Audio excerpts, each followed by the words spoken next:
مرد فقیر یه مرد پولدار رو دید که زندگی خیلی راحتی داشت، در حالی که خودش شب و روز کار میکرد و بازم به زور پول در می آورد. رو به خدا کرد و گفت این انصاف نیست. خدا ازش پرسید پس از نظر تو انصاف چیه؟ مرد فقیر گفت اون مرد پولدار رو دقیقاً مثل من فقیر کن. یه کار رو به هر دومون بده. اگه بازم تونست پولدار بشه دیگه هیچ وقت شکایت نمی کنم. خدا گفت قبوله. همون لحظه خدا مرد پولدار رو فقیر کرد، درست مثل اون یکی. به هر دوتاشون یک کوه کوچیک از زغال داد.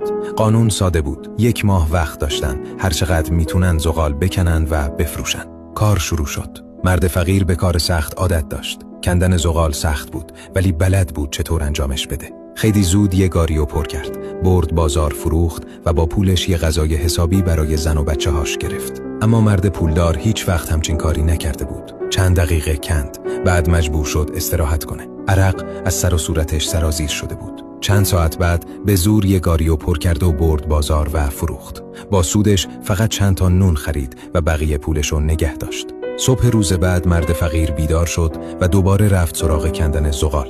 اما مرد پولدار رفت شهر. یکم گشت و با 2 تا کارگر برگشت. اونا بیلها رو گرفتن و شروع کردن به کندن. مرد پولدار هم کنار ایستاده بود و فقط مدیریت میکرد. تو همون نصف روز چند تا گاری زغال در آوردن. مرد پولدار همه رو فروخت. دستمزد اون 2 تا رو داد و با پولی که موند 4 نفر دیگر رو هم استخدام کرد. تا 3 روز بعد سودش چند برابر پولی بود که مرد فقیر در آورده بود. 1 ماه گذشت. مرد فقیر فقط تونسته بود یه گوشه کوچیک از کوه زغالش رو بکنه.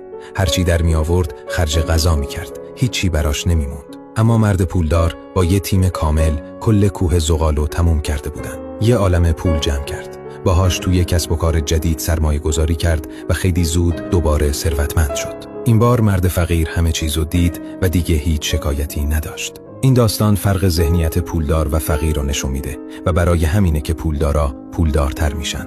فرقشون توی طرز فکره. پول ممکنه از بین بره ولی مهارت پول ساختن تا آخر عمر میمونه.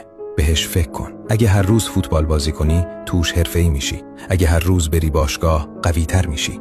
حالا اگه هر روز یاد بگیری چطور پول در بیاری چی؟ شاید میلیاردر نشی ولی قطعاً وضعت از الان بهتر میشه. برای همینه که باید درباره پول و بیزنس یاد بگیری. نه توی اینستا و یوتیوب بلکه توی دنیای واقعی، مخصوصاً از کسایی که قبلاً این مسیر رو رفتن.